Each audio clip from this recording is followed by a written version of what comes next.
Hello everyone, and welcome back to my living room and to our series called We Need to Talk. Today's topic is called Who's to Blame?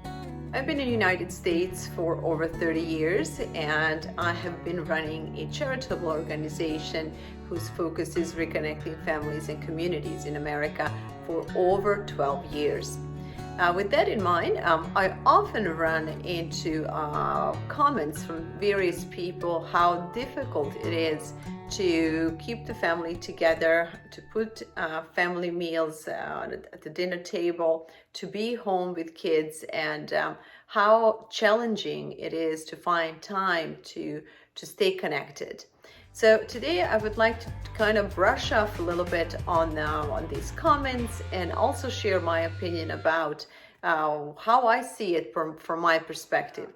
In these dialogues, the finger is often pointed towards the people who provide food to us, like big food companies or big food corporations, including the restaurants and restaurant chains who offer food to us. So I often thought about this, and I am curious to hear what you all think about this, because I raised two children in this country right next to McDonald's and Burger King and Carl's Jr. and so on. And needless to say, we as a family have treated ourselves to a burger or two, or we have stopped by to pick up, French fries here and there. But ultimately, I never blamed McDonald's or any of these places for serving such a poor quality food, because they were in a business of making money. Me as a parent, I was in a business in raising children and raising them as healthy as possible. So I never put the blame on these companies for being there and for doing what they do, because their intention was clear, and the intention is to profit. So, and my intention was to raise a healthy child. So as a parent, I have a choice to accept this or to decline or to reject, if you will. And so I often think about that, and I hear there were a lot of discussions about the quality of food that some of these fast food chains provide to the public. And I think that we should not blame them for doing what they do, but rather we need to take a responsibility for accepting that food. And we are the ones who are driving that market, if you will. So personally, I think as a parent, we all have an obligation to provide the best possible environment for our children to grow in, as well to provide the good food. So if we continue to shop in places like this, they will continue to thrive. So it is up to us to make a decision whether we accept that or we reject. But providing nourishment to our kids goes far beyond just providing healthy food. We also need to nourish their mind and their spirits.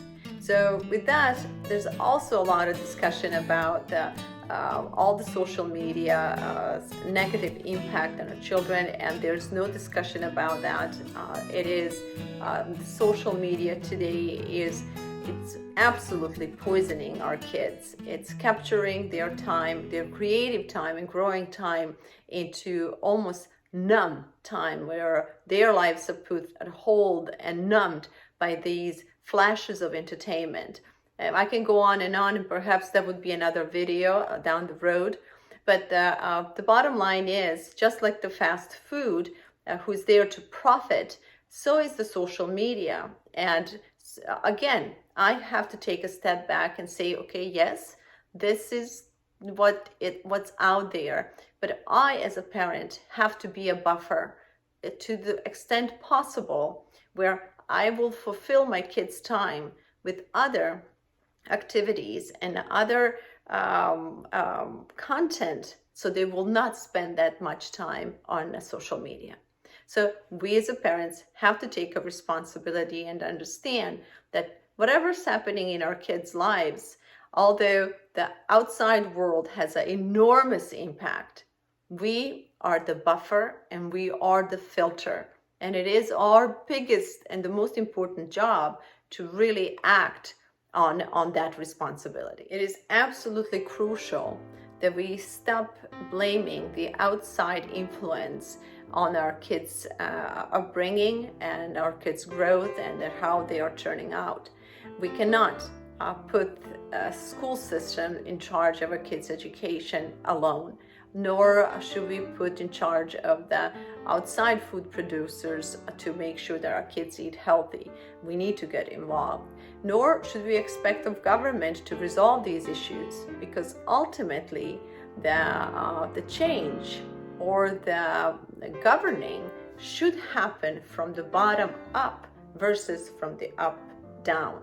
So as long as we're expecting for changes to come from above, that our families and individually, we will face challenges.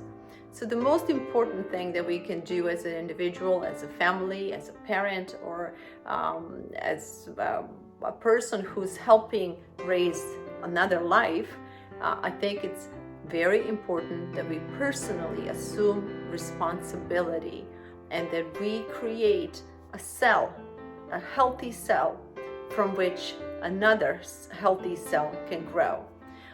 This is by far the most important thing that every one of us can do.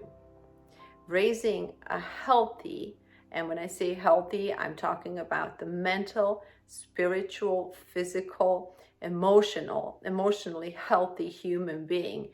It's the biggest gift we can give to the world. And I have been troubled in the last couple of decades, seeing how our biggest potential, and not just in this country, but in the world, and that is our youth, is losing the momentum, and it's being captured with social media, and it's being pulled away from their true potential and their true capacity. And I think it's important more than ever that we as older people, we 40s, 50s, even 60s, 70s, the older generation who still has some memories of the old way of life, that we embrace these kids and that we bring other things in their life, like a sense of community, sense of belonging, sense of purpose, a sense of direction and drive and passion. And this is something that a lot of our youth is missing today. And sadly, it is because we have failed to provide it. It is not because the government is not doing right onto our children. It is not because the education system is not doing right. It is not because other influences. It is strictly because we individually fail to do it.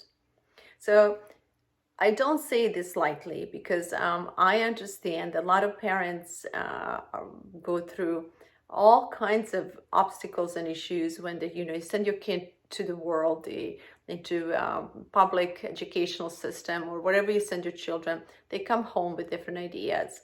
They're on social media, and we all know that social media will feed our kids anything just to capture their mind.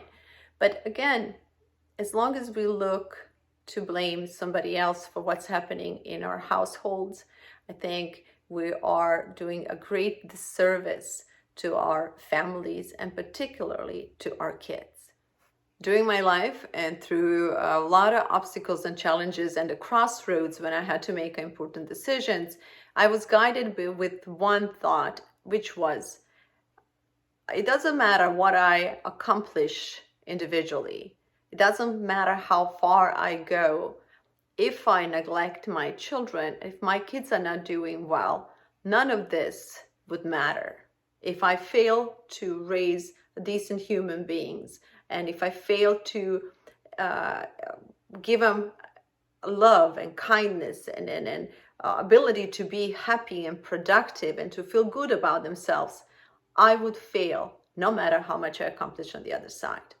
So I don't know if you share this opinion. I don't know where your thoughts are on all of this. I would certainly like to hear what you have to say, and I would love to open up a discussion about what is it that we can do as individuals, as families, to reclaim our children away from all that's going on in the world right now. I'm very excited to hear what you guys have to say in regard to whose responsibility it is to raise our children and how can we do this better.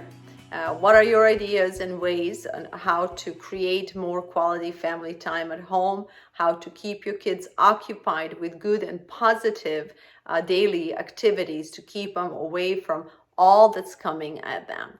So I'm looking forward to your comments, looking forward to your feedback.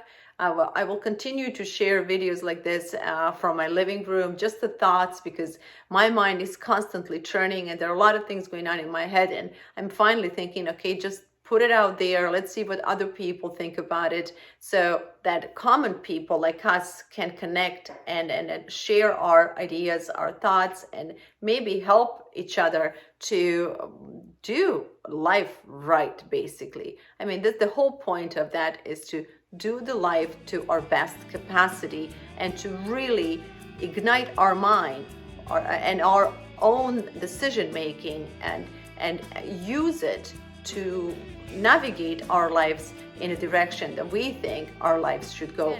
The idea behind these videos, it's really to pull us a step back and to reevaluate what is it truly that you want out of your life. What really matters to you? What matters to your family? What do you want out of the moments on this planet that were given to you? And what are you willing to do to claim that? And how do we do it? So a lot more is coming up. I have all kinds of thoughts in my head that I want to share with you, and hopefully together we can build on these topics and we can learn from each other, and ultimately we can enrich our lives and especially the lives of our families and our children. Thank you so much for watching. I would ask you to be kind with your comments and to send us your likes. If you like this video and you think your friends could benefit from it, please share it on your social platforms so that we can flood the social platforms with something that's constructive and it's positive and it's actually meaningful, something that we can learn from and grow from. Okay, that's all for today. It's a World Cup on a television right now. It's France and Denmark are playing, and I just watched Germany and Spain. So all football, soccer all day long, and I'm making some good meatballs. If you guys need a good recipe for the meatballs, I have some of that on a YouTube channel as well. But yeah, it's Sunday and I'm keeping it simple and easy, and I'm cooking for my kids, and I'm truly enjoying and having a day off. So I hope whoever's watching, if it's not a Sunday when you're watching this video, next Sunday I hope you will go home and create that same environment with your family when you just say, okay, everybody gets to stay home, we're cooking today, and we're just gonna enjoy and immerse ourselves in our family time. Thank you guys, and I'll see you soon again.